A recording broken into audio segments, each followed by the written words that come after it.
السلام علیکم، کیسے ہیں آپ سب؟ امید ہے کہ آپ سب خیریت سے ہوں گے۔ آج ہمارا جو نیکسٹ ٹاپک ہے نظریے کے بارے میں، وہ علامہ محمد اقبال اور قائد اعظم محمد علی جناح کے ارشادات کی روشنی میں نظریہ پاکستان کی وضاحت ہے۔ سب سے پہلے ہم نظریہ پاکستان اور علامہ محمد اقبال کے بارے میں پڑھیں گے کہ انہوں نے کس طرح سے الگ ریاست کا تصور پیش کیا۔ علامہ محمد اقبال برِ صغیر کے ان مسلم رہنماؤں میں سے ایک ہیں جنہوں نے مسلمانوں کو الگ ریاست کا تصور دیا اور اپنی شاعری کے ذریعے ان کو بیدار کیا۔ پہل آپ بھی ہندو مسلم اتحاد کے حامیوں میں سے تھے، لیکن ہندوؤں کی تنگ نظری نے جلد ہی علامہ اقبال کو یہ سوچنے پر مجبور کر دیا کہ وہ الگ ملک کا مطالبہ کریں۔ آپ نے خطبہ الہ آباد 1930 کے ذریعے مسلمانوں کے لیے ایک الگ ریاست کا مطالبہ کیا تاکہ مسلمان اس میں رہ کر اپنے مذہب اور ثقافت کے مطابق زندگی بسر کر سکیں۔ اب جو 1930 میں انہوں نے خطبہ الہ آباد دیا تھا، اس کا مرکزی خیال تھوڑا سا میں آپ کو بتاؤں گی کہ انہوں نے اس میں کیا وضاحت کی تھی، کس وجہ سے وہ ہندو اور مسلم کے درمیان فرق کرنے لگے تھے۔ آپ نے فرمایا، مجھے ایسا نظر آتا ہے کہ اور نہیں تو شمال مغربی ہندوستان کے مسلمانوں کو بالآخر ایک اسلامی ریاست قائم کرنا پڑے گی۔ اگر ہم چاہتے ہیں کہ اس ملک میں اسلام بحیثیت تمدنی قوت زندہ رہے تو اس کے لیے ضروری ہے کہ وہ ایک مخصوص علاقے میں اپنی مرکزیت قائم کرے۔ میں صرف ہندوستان میں اسلام کی فلاح و بہبود کے خیال سے ایک منظم اسلامی ریاست کے قیام کا مطالبہ کر رہا ہوں۔ ہاں جی، یہ مرکزی خیال ہے خطبہ الہ آباد کا کہ انہوں نے کہا کہ وہ صرف اسلام کی حیثیت سے، کہ اسلام بحیثیت تمدنی قوت زندہ رہے، اس کے لیے وہ یہ مطالبہ کر رہے ہیں کہ مسلمان اپنے اسلامی ریاست کے قیام کا مطالبہ کریں۔ برِ صغیر میں چونکہ دو الگ الگ قومیں آباد تھیں، اس لیے علامہ محمد اقبال مسلمانوں کو ایک بڑی اور الگ قوم کی حیثیت سے اجاگر کرنا چاہتے تھے۔ وہ سمجھتے تھے کہ سیاسی، سماجی اور معاشی تحفظ کے لیے ضروری ہے کہ ان کے لیے الگ ریاست ہو، کہ وہ اپنے سیاسی لحاظ سے، معاشی لحاظ سے جو بھی تحفظ کرنا چاہتے ہیں، اپنی اسلامی اقدار کو بچانا چاہتے ہیں، کیونکہ اسلامی اقدار کے ختم ہونے کا ڈر تھا، تو اس لیے ان کے لیے الگ ریاست کا ہونا ضروری ہے۔ نیکسٹ جو ہم پڑھیں گے وہ نظریہ پاکستان اور قائد اعظم، کہ انہوں نے کس طرح سے ایکسپلین کیا، وضاحت کی کہ مسلمانوں کے لیے الگ وطن کیوں ضروری ہے۔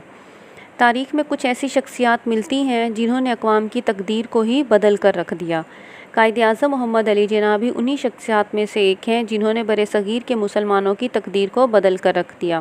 ہاں جی، کیونکہ علامہ اقبال جو تھے انہوں نے شاعری کے ذریعے مسلمانوں کو بیدار کیا اور مسلمانوں کی رہنمائی کی، وہ قائد اعظم تھے۔ پہلا کیا ہے کہ قائد اعظم محمد علی جناح دو قومی نظریے کے زبردست حامی تھے۔ وہ ہر لحاظ سے مسلمانوں کو الگ قوم کا درجہ دیتے تھے۔ آپ نے اس سلسلے میں فرمایا، قومیت کی تعریف کی ہے قائد اعظم نے کہ قومیت کی جو بھی تعریف کی جائے، مسلمان اس تعریف کی روح سے الگ قوم ہے۔ وہ اس بات کا حق رکھتے ہیں کہ اپنی الگ مملکت قائم کریں۔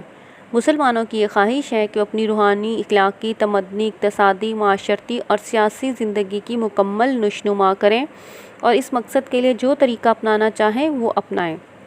اسی طرح قرارداد لاہور پیش کی گئی 23 مارچ 1940 کو، جس میں آپ نے خطبہ صدارت دیتے ہوئے فرمایا کہ اس خطبے کی صدارت کی اور کہا کہ ہندو اور مسلمان دو علیحدہ مذاہب سے تعلق رکھتے ہیں جو بالکل مختلف عقائد پر قائم ہیں اور مختلف نظریات کی عکاسی کرتے ہیں۔ دونوں اقوام کے ہیروز، رزمیہ کہانیاں اور واقعات ایک دوسرے سے مختلف ہیں۔ رزمیہ کہانی کا مطلب جو جنگی واقعات ہوتے ہیں، کہ ان کے ہیروز بھی، ان کے واقعات بھی، ان کی جنگی کہانیاں بھی، ہر چیز جو مسلمان اور ہندوؤں کے ایک دوسرے سے مختلف ہے۔ اس لیے دونوں قوموں کو ایک لڑی میں پرونے کا مقصد برِ صغیر کی تباہی ہے، کیونکہ یہ برابری کی سطح پر نہیں بلکہ اقلیت اور اکثریت کے روپ میں موجود ہیں۔ اقلیت کا مطلب کم تعداد میں، اکثریت کا مطلب زیادہ تعداد میں۔ اب مسلمان اقلیت میں تھے اور ہندو جو تھے وہ اکثریت میں موجود تھے، اس لیے کیا ہے کہ دونوں برابر نہیں تھے، تو دونوں کو ایک لڑی میں پرونے کا مقصد برِ صغیر کی تباہی ہے، کیونکہ اس لیے برطانوی حکومت کے لیے بہتر ہوگا کہ دونوں قوموں کے مفادات کو مد نظر رکھتے ہوئے برِ صغیر کی تقسیم کا اعلان کرے، جو کہ تاریخی اور مذہبی لحاظ سے صحیح قدم ہوگا۔ اسی طرح 29 دسمبر 1940 کو احمد آباد میں خطاب کرتے ہوئے قائد اعظم نے فرمایا، پاکستان صدیوں سے موجود رہا ہے، شمال مغرب مسلمانوں کا وطن رہا ہے۔ ان علاقوں میں مسلمانوں کی آزاد ریاستیں قائم ہونی چاہیے تاکہ وہ اسلامی شریعت کے مطابق اپنی زندگی بسر کر سکیں، کہ مسلمان جہاں پہ مسلمان موجود ہیں جن علاقوں میں، وہ مسلمانوں کو دیے جائیں تاکہ وہ اسلام کے مطابق اپنی زندگی بسر کر سکیں۔ پاکستان بننے کے بعد آپ نے فرمایا جب پاکستان حاصل کر لیا تو اس کے بعد قائد اعظم نے کہا کہ ہمیں پنجابی، سندھی، بلوچی اور پٹھان کے جھگڑوں سے بالا تر ہو کر سوچنا چاہیے کہ ہمیں پنجابی، سندھی یا بلوچی ہو کر نہیں سوچنا چاہیے، بلکہ اب ہم صرف اور صرف پاکستانی ہیں۔ ہم نے ملک اس لیے حاصل کیا تھا کہ ہم اسلام کے مطابق زندگی گزار سکیں، اس لیے اب ہمارا فرض ہے کہ ہم پاکستانی بن کر زندگی گزاریں۔ اس کے علاوہ اپنے اقلیتوں کو مکمل تحفظ دینے اور برابری کے حقوق دینے کا اعلان کیا۔ یہی اسلام کی بنیادی تعلیم ہے کہ اسلام کی بنیادی تعلیم ہے کہ مسلمان، جتنے بھی مسلمان ہیں، چاہے وہ اقلیت میں ہیں یا اکثریت میں ہیں، جتنے بھی لوگ ہیں، سب برابر ہیں اسلام کی نظر میں، سب اپنے مذہب کے مطابق آزاد ہیں۔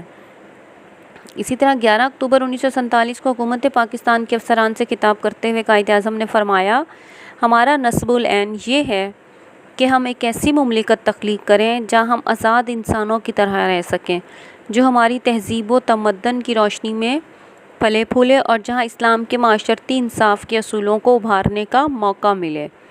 اسی طرح لاسٹ پوائنٹ ہے، قائد اعظم نے اسٹیٹ بینک کا افتتاح کرتے ہوئے فرمایا، انہوں نے 1 جولائی 1948 کو اسٹیٹ بینک کا افتتاح کیا۔ انہوں نے فرمایا، مغرب کا معاشی نظام انسانیت کے لیے ناقابل حل مسائل پیدا کر رہا ہے اور یہ لوگوں کے درمیان انصاف قائم کرنے میں ناکام رہا ہے۔